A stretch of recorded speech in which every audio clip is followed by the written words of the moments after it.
Peripheral intravenous catheters. PIVCs. Right. If you work in healthcare, you know the routine. A patient is admitted, a PIVC goes in. Yeah. It's almost automatic. It really is. It's seen as this basic, low-risk precaution, the standard just-in-case safety net. But standard doesn't always mean it's the right thing to do. Exactly. And that's what we're scrutinizing today. We're looking at an analysis from the Journal of Hospital Medicine that really challenges this core assumption. Yes. Is the routine placement of these PIVCs, especially when they're not actively being used, actually introducing an unacceptable level of risk. Okay, so let's break this down, this idea of inertia. We put these in proactively, thinking it's a necessary precaution. Mm-hmm.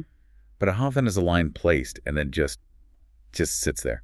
Never used for fluids, never used for meds. The numbers are pretty massive. The data shows that nearly 1/4 of all PIVCs in hospitalized patients are just idle. 1/4. Yeah.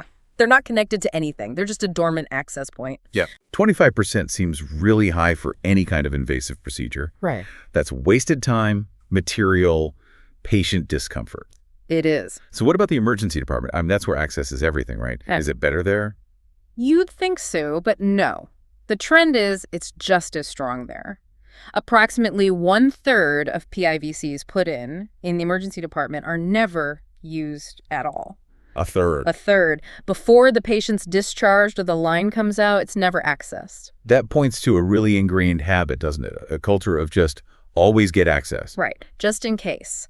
But think about the systemic cost of that habit. Okay. Every single one of those lines, active or idle, takes up nursing time. There's site assessment, flushing, dressing changes, charting. Mm-hmm. So if a third of them are totally unnecessary, you're looking at thousands of hours of clinical labor being diverted to managing unused devices. Right. It's not just a few cents for the catheter. It's a huge labor inefficiency. A profound. Okay. So it's easy to just dismiss these idle lines as, an uncomfortable hassle. But let's shift from the volume and the time to the actual risks. What happens when a PIVC goes wrong? What are the infectious harms the source material talks about?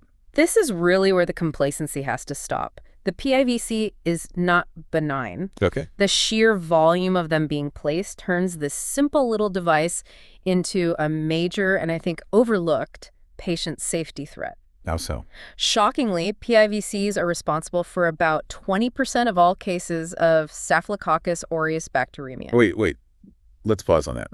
20% of all SEs, a life-threatening bloodstream infection, come from a basic peripheral line. That's what the data shows. Most clinicians are so focused on central lines. We spend so much time and energy on central line protocols. We do. And yet this low-tech, ubiquitous device is contributing to 1/5 of those infections. It completely reframes the problem, doesn't it? It does. It makes it a systemic failure, not a minor infection control issue. Exactly. And if you narrow the focus, if you only look at infections that come from a catheter, the number gets even more alarming. PIVCs cause over 1/3 of all catheter-related SAD. Over a third. Yes. So given how serious SAB is, just managing PIVCs better could be a powerful way to actually improve survival rates. So beyond these, life-threatening infections, what about the more common non-infectious problems? The things that impact comfort and maybe long-term health? Oh, the non-infectious complications are rampant. The most common one is phlebitis, vein inflammation. Right. That affects a huge number of patients. We're talking 10 to 20%. And it's not just a little redness, it's significant pain, swelling. And there's a deeper consequence, I assume. There is. These PIVCs can cause real vascular damage, both acute and chronic. Repeated placements, inflammation, it can all lead to sclerosis, thrombosis. So you're basically burning through veins. You are. Think about a patient who's in the hospital a lot, or someone who might need long-term access down the road for chemo or something.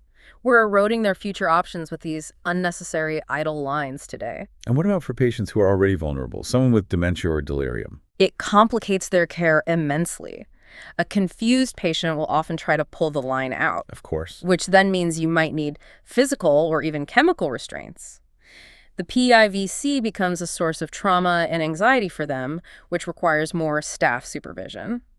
The risk just skyrockets. So in that case, the risk of the device clearly outweighs any kind of theoretical benefit. Absolutely. Okay, Yeah. So let's talk about that benefit. The main justification for keeping an idle PIVC is rapid access, the emergency safety net. We assume if a patient crashes, that line will work. But does it?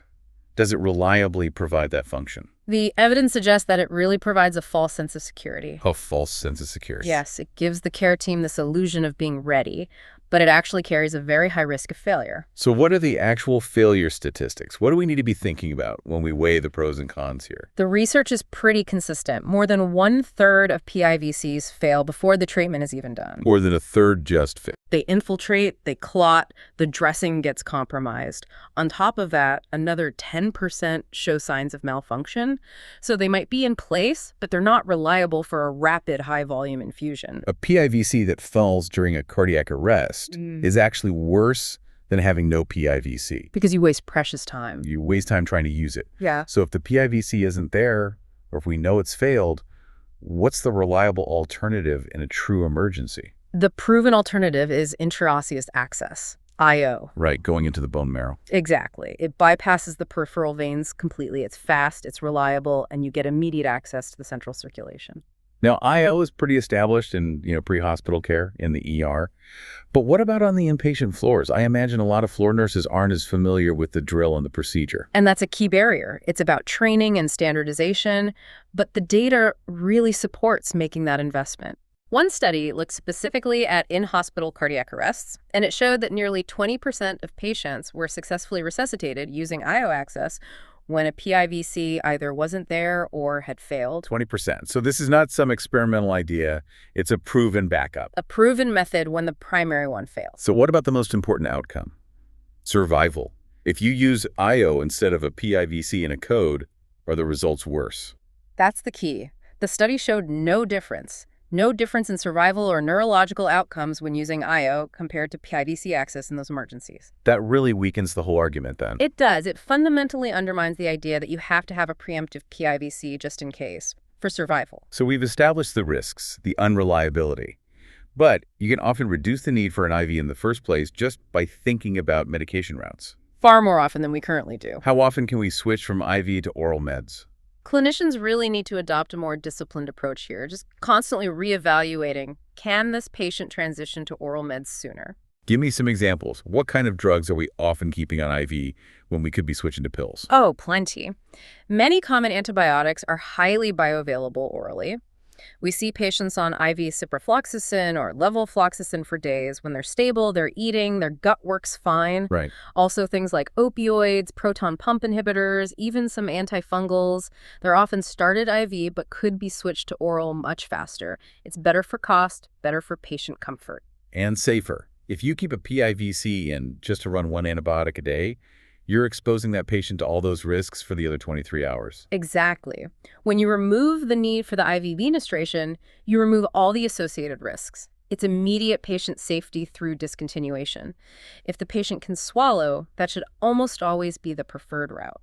So if the new goal is PIVC for a reason, what are the good reasons? When is it truly appropriate and necessary to maintain that access? The use has to be deliberate, not routine. It is absolutely necessary for patients who are at the highest risk of sudden decompensation. Like someone on bressors. Right, someone needing continuous titratable infusions or someone who needs immediate large volume fluid resuscitation. What other situations? Also, for patients who have a diagnostic study coming up that needs IV contrast, a CT scan in the next few hours, for example, or someone scheduled for a procedure that requires sedation. So those are the clear, justifiable uses. They are. And if none of those criteria are met, the question shouldn't be, why should we remove it? It should be, why is it still here?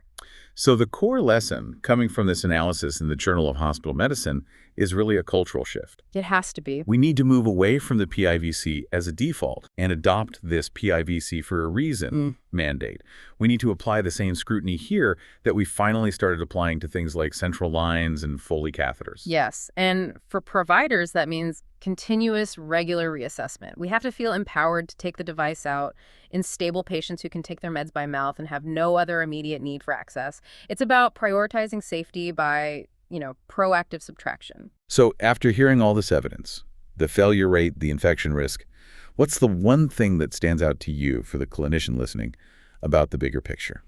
It raises a really important question for every hospital, every single provider.